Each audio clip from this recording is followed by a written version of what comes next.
not for the faint of heart. You must be imaginative, strong-hearted. You must try things that may not work. And you must not let anyone define your limits because of where you come from. Your only limit is your soul. What I say is true. Anyone can cook, but only the fearless can be great. Welcome to Anyone Can Cook. Thanks for joining me in my kitchen. Today, we are still cooking from the Redwall Cookbook. Today's recipe is called Bellringer's Reward, which consists of oven roasted root vegetables. So, without further ado, here are the ingredients you're going to need for today's recipe. For today's recipe, you're going to need 1 pound of potatoes, a pinch of pepper, a pinch of salt, 2 tablespoons of vegetable oil, 2 tablespoons of olive oil, 1 parsnip, 1 very large carrot, 1 rutabaga, and a rutabaga is like a turnip. So if you can't find a rutabaga in your local grocery store, a turnip will work just fine. And 1 beautiful sprig of parsley. Now that we have all of our ingredients, let's get to chopping our vegetables. Before you start peeling your vegetables, you want to preheat your oven to 375 degrees and let it warm up. The first vegetable that we're going to peel and chop is going to be our parsnip. Let's peel and chop our parsnip.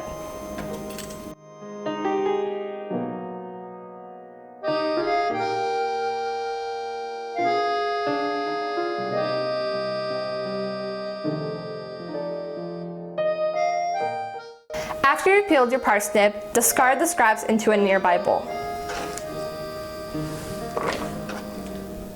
Now to chop your parsnip, you're going to take your knife and you're going to cut off the tip.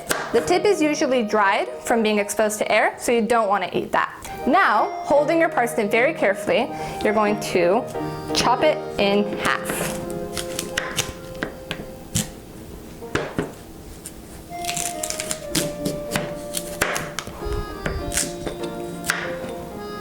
After you chopped your parsnip in half, put one side to the side, and let's work on just one of the sides. Cut it in half so you have less to work with, and then cut one of the halves in half, and then into small chunks.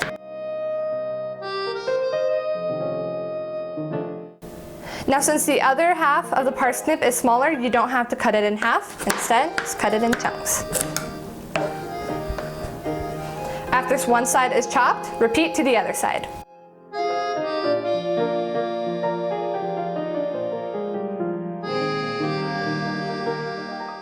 After chopping your parsnip, put it aside into a bowl, and let's get chopping the carrot.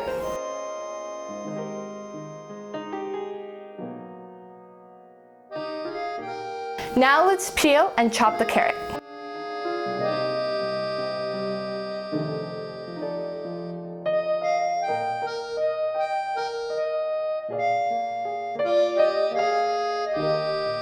Once our carrot is peeled, discard the scraps and let's get to chopping it. To chop your carrot, just like the parsnip, you want to cut off the top and the tip. Now, you want to cut it in half long ways.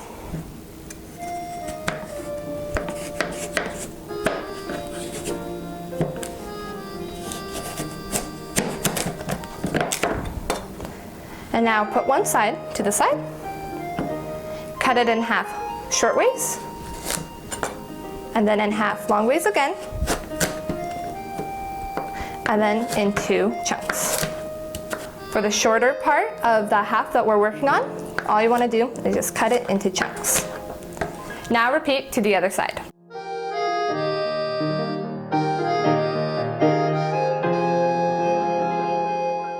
After your carrot is all chopped, go ahead and add it to the bowl that you added your parsnips to so that we can peel and chop our rutabaga.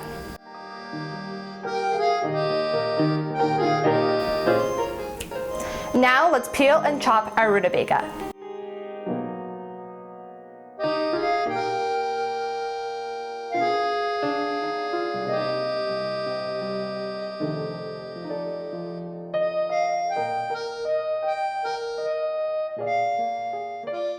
After you've peeled your rutabaga, discard the scraps and let's get to chopping.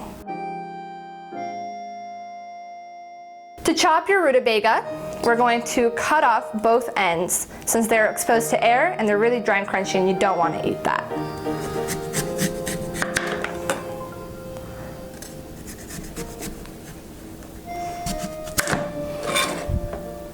Now, lay it down on the flat side and chop it in half.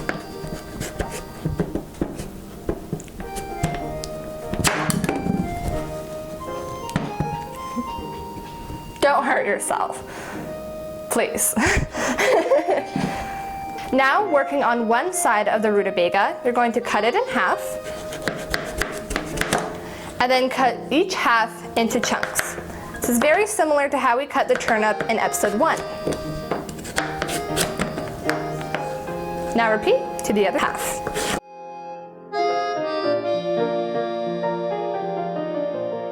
Now repeat to the other half of your rutabaga.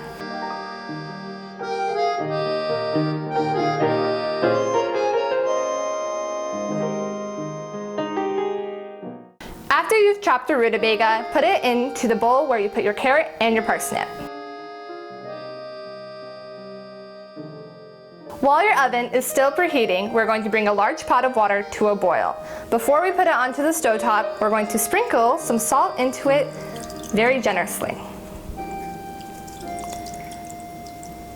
Alright, let's cover it and head to the stovetop. Turn your stovetop onto high and leave the pot of water to boil. Once your pot has come to a rolling boil, carefully take off the lid and add your rutabaga, your parsnip, and your carrots. Very carefully so that it doesn't splash. Like that. Alright. Keep the lid off of the pot and boil for 3 minutes. Once your vegetables have finished boiling, turn off the heat and go to the sink to drain the water. After we drain the water, you can open up the pot and set the lid to the side. Now, let's oil our baking sheet before we put our vegetables onto it. So using the 2 tablespoons of vegetable oil, pour it onto the baking sheet. Slippery. Now, using a basting brush, evenly distribute the oil on your baking sheet. Once your baking sheet is thoroughly coated in the oil, using a slotted spoon, transfer your vegetables onto the baking sheet.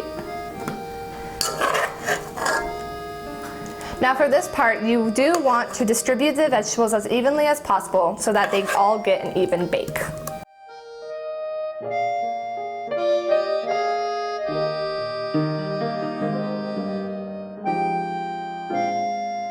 After your vegetables are on the baking sheet, we're going to salt and pepper them generously.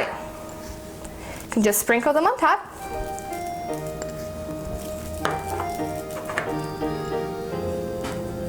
Making sure to get every nook and cranny.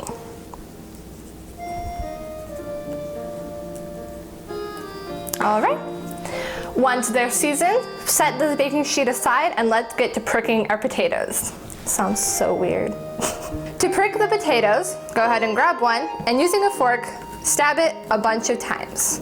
Doesn't have to go in very deep. You just want the steam to be able to escape while it's baking. Okay, I think that's thoroughly stabbed. Now repeat to the rest of your potatoes.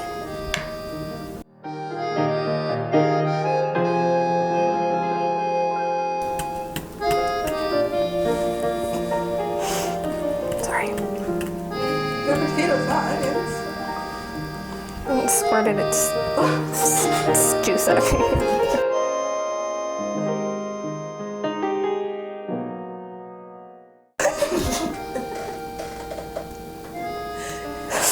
I'm so hot. I'm dying in here. Yeah, you're almost done. Keep it together. Okay. Once your potatoes are all pricked, you can go ahead and place them into a deep dish baking tray. This is to prevent them from rolling off the edge. Now, take your olive oil and pour it generously on top. Add salt and pepper to taste.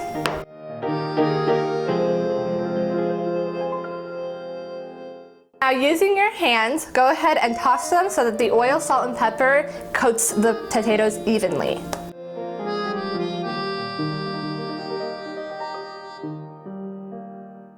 Once your vegetables have been oiled and seasoned thoroughly, pop both of the trays into the oven at the same time.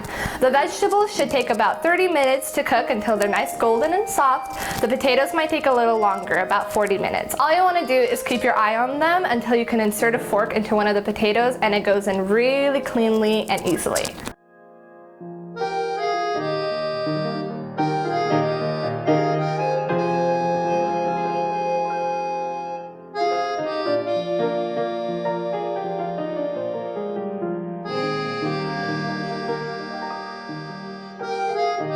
While your vegetables are baking in the oven, we're going to make a bonus recipe called October Ale. So for this recipe, you're going to need 1 teaspoon of sugar, 1 cup of grape juice, 2 cups of ginger beer. Ginger ale works just the same, but if you do use ginger ale, omit the sugar. And 1 pitcher that's full of ice. So without further ado, let's put it together. In a glass measuring cup, we're going to measure out the 1 cup of grape juice. I'm using pure grape juice, but you can use normal Concord juice from the grape, from the grocery store. Now, add this into the pitcher full of ice. Now let's wash this measuring cup so we can measure out our ginger beer. Now let's measure out the 2 cups of ginger beer.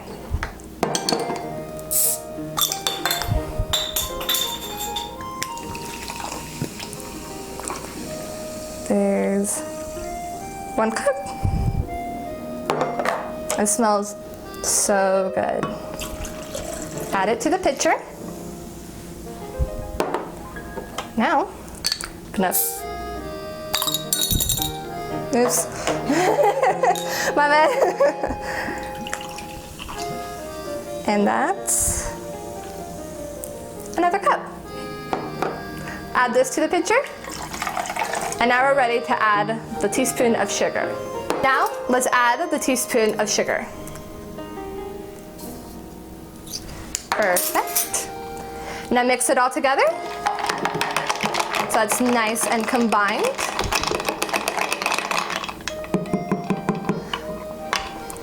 I'm gonna set this aside over here.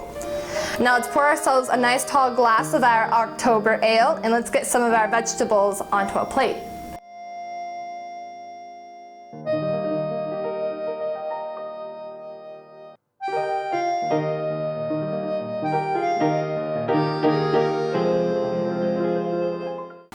We're done. These vegetables are a great side dish to any steak, any chicken, or any veggie burger, whatever suits your fancy. I decided to embellish my potatoes with some sour cream and that fresh parsley that we got from my garden. If you liked today's video, go ahead and give me a big thumbs up, subscribe to this channel, and don't forget to ring the notification bell so that you don't miss the next video. Go ahead and comment down below to tell me what you thought, and as always, bon appetit!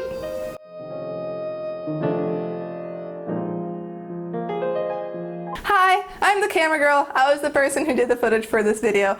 We are going to be test tasting our Bellringer's Reward and October Ale.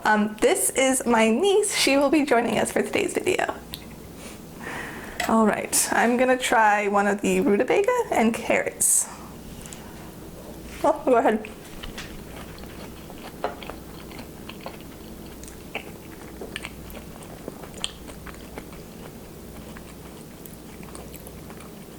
The rutabaga is almost bitter. If you like that, I think it's kind of good. Do you think the rutabaga is bitter? No. No? I actually really like it. Tastes kind of sweet to me. Curious, yeah. All right, now for the October Ale.